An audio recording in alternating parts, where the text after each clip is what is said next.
Good morning to all. Already நம்ம Indian Polityல test 1 பார்த்தோம். இப்போ நம்ம test 2 பார்க்க போகிறோம். test 2ல DPSP Fundamental Dutiesக்கு கீழே வர இம்பார்ட்டன்ட் கொஷின்ஸ் ப்ரீவியஸ் இயர்ஸில் கேட்ட கொஷின்ஸ் தான் இங்கே நான் கொஷினாக ரெடி பண்ணியிருக்கேன். ஓகே, பார்ப்போம். First question, directive principle of state policy mentioned in டிபிஎஸ்பின்னு சொல்லுவாங்க. Directive principle of state policy வந்து எந்த ஆர்டிக்கல்லேருந்து எந்த ஆர்டிக்கல் வரலும் இருக்குது அப்படின்னா 36லேருந்து 51 வரலும் இருக்குது. இதில் 36ன்றது டிஃபைன் ஸ்டேட்டுன்னு படிப்போம், 51ன்றது இன்டர்நேஷ்னல் பீஸ்ன்னு படிப்போம். ஓகேவா? டிபிஎஸ்பி எந்த ஆர்டிக்கல்லேருந்து எந்த ஆர்டிக்கல் வரலும் இருக்குன்னா ஆர்டிக்கல் 36லேருந்து 51 வரலும் இருக்குது. ஆர்டிக்கல் 36லேருந்து 51 வரலும் இருக்குது. ஓகேவா? நெக்ஸ்ட் கொஷின் பார்ப்போம்.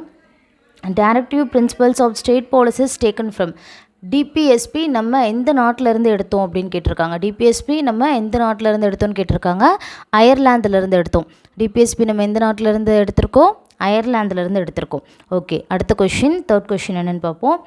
Definition of state mentioned in article dash and dash. Definition of ஸ்டேட்டுன்னு டிபிஎஸ்பியில் ஒன்று வரும், அது வந்து 36 வரும். இது டெஃபினிஷன் ஆஃப் ஸ்டேட்டுன்னு ஃபண்டமெண்டல் ரைட்ஸில் ஒன்று வரும், அது வந்து 12 வரும். அப்போ ஆர்டிக்கல் 12 அண்ட் 36 இதான் வந்து டெஃபினிஷன் ஆஃப் ஸ்டேட்டை பற்றி மென்ஷன் பண்ணுற 2 ஆர்டிக்கல். ஓகேவா? அடுத்த கொஷின் பார்ப்போம். டிபிஎஸ்பி கிடைக்காவிட்டால் எங்கே போக முடியாது? இப்போ நமக்கு வந்து ஃபண்டமெண்டல் ரைட்ஸ் கிடைக்கலனா நம்ம வந்து கோர்ட்டுக்கு போகலாம், ஆனால் டிபிஎஸ்பி கிடைக்கலனா நம்ம கோர்ட்டுக்கு போக முடியாது. ஸோ ஆன்சர் சி, நீதிமன்றத்துக்கு நம்மளால் போக முடியாது. ஓகேங்களா? அடுத்து வந்து சமூக ஒழுங்கு மூலம் மக்கள் நலனை கூட்டுவது பற்றி கூறும் விதி எது? ஓகேவா? சமூக ஒழுக்கம் மூலம் மக்கள் நலனை கூட்டுவது பற்றி கூறும் விதி எது? இது வந்து எதில் வரும்னா டிபிஎஸ்பிக்கு கீழே தான் வரும். இந்த ஆர்டிக்கல் என்னென்னா 38. இந்த ஆர்டிக்கல் என்னென்னா 38. ஓகேவா? நெக்ஸ்ட் கொஷின் பார்ப்போம். அடுத்த 6th கொஷின், வாழ்வாதார உரிமைக்கான விதி. ரைட் டு லிவ்லிஹுட் அப்படின்னு சொல்லியிருக்காங்க, இல்லைன்னா லைவ்லிஹுட் அப்படின்னு சொல்லியிருக்காங்க. ஓகேவா? வாழ்வாதார உரிமைக்கான விதி என்னென்னா 39A. வாழ்வாதார உரிமைக்கான விதி எது? 39A. வாழ்வாதார உரிமைக்கான விதி எது? 39A. அடுத்து என்ன சொல்லியிருக்காங்கன்னா, சொத்துக்களை சரியாக பிரித்தல் பற்றி கூறும் விதி எது? சொத்துக்களை கரெக்டாக பிரிக்கிறத பற்றி கூறுற விதி எதுன்னு சொல்லியிருக்காங்க. 39B.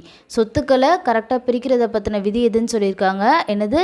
39B. ஓகே, அடுத்து பார்ப்போம். அடுத்த கொஷின், 8வது கொஷின், விதி 40 எதை பற்றி குறிப்பிடுகின்றது? நம்ம எல்லாருக்குமே மேக்ஸிமம் இது தெரிஞ்சிருக்கும். விதி 40 எதை பற்றி கூறுகிறது? பஞ்சாயத்தை பற்றி சொல்லுது. விதி 40 எதை பற்றி கூறுகிறது? பஞ்சாயத்தை பற்றி சொல்லுது. அடுத்து, ஸ்டேட் இன்க்ளூட்ஸ், ஒரு அரசு என்பது எவற்றையெல்லாம் உள்ளடக்கியதுன்னு சொல்லியிருக்காங்க. அரசு என்பது எது?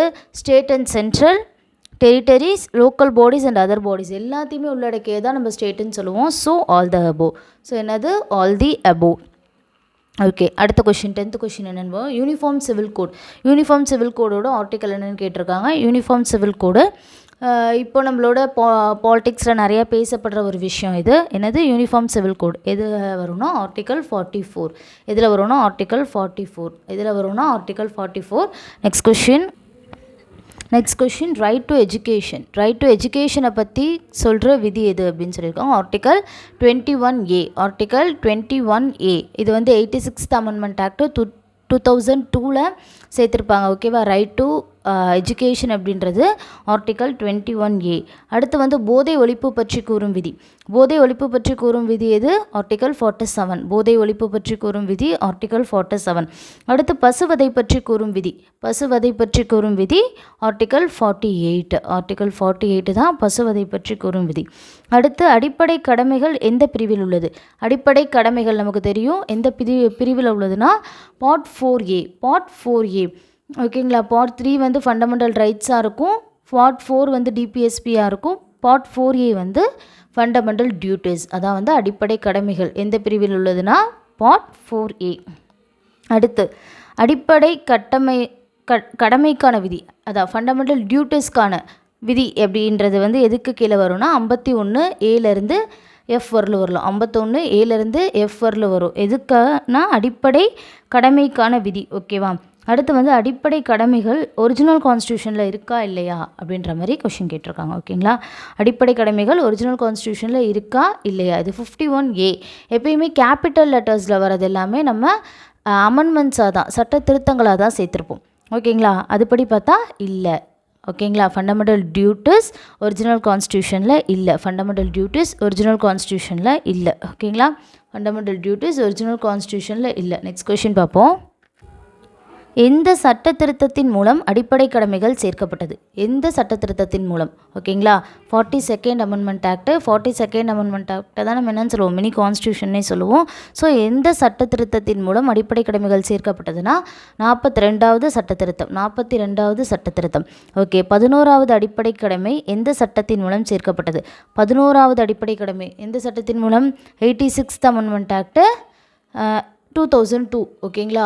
11வது அடிப்படை கடமை ரைட் டு எஜுகேஷன் என்ற அடிப்படை கடமை அதில் சேர்க்கப்பட்டுச்சுன்னா 86th அமெண்ட்மெண்ட் ஆக்ட் 2002.